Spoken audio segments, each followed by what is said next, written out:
prestige. Ah, comment on fait Et mes mains, elles atterrissent ça. Eh bien bonjour messieurs, dames, j'espère que vous allez bien. Si vous avez cliqué sur cette vidéo, c'est que vous voulez des scoops, vous voulez des histoires, vous voulez des anecdotes. Et pas des anecdotes. Eh bien vous êtes au bon endroit. Aujourd'hui, je vais vous partager quelques anecdotes croustillantes qui me sont arrivées au cours de mes 15 ans. Attendez. Comme ça. Comme ça. C'est parti. Première anecdote. On va commencer avec la première anecdote que j'ai nommée l'escargot dans la tente. Alors il faut savoir quelque chose sur moi, c'est que j'ai peur des escargots et de tous les invertébrés en fait, genre serpents, escargots, limaces, vers de terre, ça me dégoûte, ça me débecte, j'ai peur de ça. Voyez-vous, tous les ans, avec ma mère, mon père et mon petit frère, nous partons en vacances, voilà, nous partons en vacances. Une semaine, en été, et en général on part en Vendée, en Bretagne ou en Dordogne. Bon, on change pas beaucoup. Et il y a une période où on partait en vacances en caravane. La caravane, me direz-vous, oh mais c'est trop cool, c'est incroyable la caravane, l'exploration. Non, non, non. Vous voyez quand mes parents sont bien au chaud dans la caravane. Devinez où on dort avec mon frère. Mon frère qui ronfle comme un tractopelle dans une tente. On dort dans une tente. Il n'y a rien de très grave avec une tente, j'ai rien contre les tentes. On a ce qu'on appelle la malchance.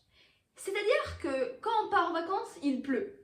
Tout le temps, il pleut. Et donc, on était partis en caravane, on a mis la tente, tous les jours, ça se passe bien, il pleut, il y a de l'orage dehors, j'ai peur, il y a mon frère à côté qui ronfle comme un tractopelle. Vous voyez, la nuit avant de partir, et bah, là où je vois, c'est la nuit avant de partir. Et en fait, il faut savoir que j'ai des cheveux. Alors, je sais pas à quoi ça sert, mais il y a une sorte de petite robe qui sort et il y a 2 couches de trucs. Donc, mes cheveux se coincent dans le zip. Qu'est-ce que je fais? J'ouvre le premier zip. Après, donc la nuit avant de partir, mes cheveux se recoincent dans la zipette comme ça. Qu'est-ce que je fais? J'ouvre la zipette sans capter que quand j'enlève cette zipette, il y a tout dehors et tout qui peut entrer dans la tente. Vraiment, j'ai aucun cerveau. T'es un peu débile. Un peu comme maintenant. Bref, je capte pas. La nuit se passe. Voilà, je dors, il pleut, il y a de l'orage. Mais bon, ça change pas. Toujours il pleut tout le temps. Et vous voyez mes parents, ils sortent de leur petite caravane comme ça. Et ils ouvrent notre tente et ils nous disent de nous réveiller. Vous voyez, c'est nos parents qui nous réveillent. Alors le réveil, c'est pas très bien passé. Ils ouvrent, là j'entends, je vois la lumière et tout, mais j'ai pas envie de me lever là. Je vois, il y a la lumière du jour qui me fonce dans la tête. Et là, mes parents se mettent littéralement à exploser. Le matin, je suis pas de bonne humeur. Bon, au bout de la millième fois qu'ils me disent de me réveiller, je dis, bah, je suis en train allongée, en train de dormir là. Et là, du coup, je fais ça. Là, je les regarde et je les vois. Je suis là. Ils me disent, Mélina, retourne-toi. À ce moment-là, ben, je comprends pas. Je me retourne là. Et là, qu'est-ce que je vois en face de moi? Un énorme escargot. En vrai, quand même, il était pas petit, il était vraiment comme ça. Je le vois à ça de ma tête. À une tête de ma tête. Mais là, mon instinct de survie se met en marche. Et là, je me mets à hurler tous mes démons. Je crie tout le camping là, j'avais plus peur de rien. Je pouvais pas me retenir. J'étais en train de pleurer. J'avais les larmes qui coulaient sur mon visage. Je rentre comme ça et je sais pas comment l'expliquer, mais j'avais la sensation d'avoir des escargots partout comme ça. En la racontant, je ressens la sensation. Et c'est horrible, c'est horrible. Autant dire que la nuit d'après, j'ai dormi avec ma mère dans la caravane et j'ai plus jamais dormi dans la tente. Bref, c'était la première anecdote. Prochaine anecdote. Alors cette anecdote, je vais l'appeler le canular téléphonique qui a mal tourné. Rien que ça. Mais je suis quelqu'un, en général, je sais pas trop de bêtises. J'étais pas toute seule, c'était avec une personne. Je vais l'appeler. Attendez, je cherche. Cette personne, on va l'appeler Daisy. Déjà, mise en contexte. C'était vraiment pendant le premier confinement et j'étais en CM2.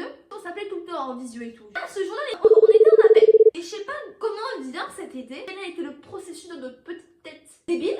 On se dit, et pourquoi pas on ferait un prank? Attendez, je cherche un autre nom en fait. Coton-tige. Donc on se dit, oh, et pourquoi on ferait pas un prank à Coton-tige? Et moi, comme une débile, je dis, en plus, j'ai son numéro.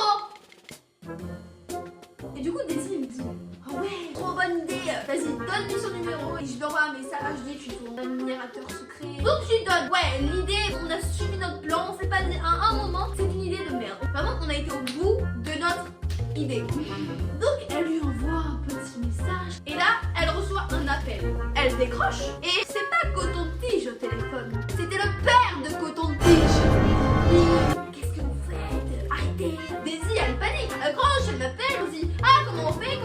Là on est des délinquants, on est trop des thugs. Et là en fait, faut comprendre qu'on avait très peur. Je devais rester toute seule. Je me suis fait enfermer dans ma maison, sachant que le père de Coton-Tige connaissait nos adresses. On a été un peu excessif, j'avoue, on a été un peu excessif, mais on a eu peur. Et voilà, c'est comme ça que cette anecdote se finit. Prochaine anecdote. Prochaine. Oh mince. Prochaine. Mince, mais je sais pas viser. Prochaine anecdote. Oh purée, j'ai mis du truc partout. Dernière anecdote. L'anecdote, elle se passe le premier jour du premier confinement. Alors là, on peut dire que je m'en rappelle de mon premier jour de confinement, hein, parce que vous voyez, chez moi, en fait, on était en train de refaire notre jardin. Et du coup, on avait un gros rouleau comme ça, un énorme rouleau. Il est ici là, comme ça. Je mets une petite photo à l'appui ici. J'adorais jouer avec. Je prenais en fait le rouleau comme ça et je m'amusais à rouler dessus comme ça. Attendez, je vais prendre ma chaise pour faire la démonstration. J'adorais rouler au-dessus, genre faire comme ça. Et donc ça va. Et j'adorais aussi faire autre chose. En fait, je marchais dessus et ça faisait rouler le truc et du coup, le rouleau, il avançait en fait. Et bref, voilà, j'adorais faire ça. Et ce jour-là, je n'y ai pas échappé. Ça se passe encore avec la même pote. L'histoire d'avant avec qui on a fait le canular. On va la rappeler Daisy. J'étais encore en appel avec elle et là je me rappelle que j'aime bien jouer avec le rouleau dans mon jardin. Et je me dis oh ça serait cool de lui montrer ce que je sais faire avec ce rouleau. Ouais parce que pour moi c'était un truc de ouf ce rouleau, c'était trop fun. Et là je lui dis à mon téléphone que j'ai un truc que je veux trop lui montrer. Donc je suis dans mon jardin, je pose mon téléphone comme ça. Et je dis ouais j'ai un spectacle à faire avec ce rouleau là. Il faut savoir que mes parents m'avaient interdit de faire ça parce que j'avais trop peur que je me casse un truc en fait. Et je les comprends. Et donc là je fais mon petit spectacle. Et là je sais pas comment je me débrouille. Je rappelle toujours en appel hein. Et là je tourne comme ça. Et mes mains elles atterrissent ça. Et là je sais pas comment l'expliquer mais j'étais à deux doigts de tomber dans les pommes. Vraiment je sentais que je me perdais. J'étais vraiment, je marchais pas droit, je tenais pas debout. À deux doigts de faire une petite samba comme ça. J'étais en FaceTime avec Daisy qui s'inquiète un peu pour moi. Elle me dit mais Nina ça va, t'as rien, t'es tombée violemment quand même. J'avance pour récupérer mon téléphone, je marche toujours pas droit, je suis toujours en train de faire un petit samba. Là je dis non mais t'inquiète, je me suis fait juste un peu mal, je te rappelle après. Comment dire que je l'ai pas rappelé après. Je commence à marcher pour rentrer chez moi.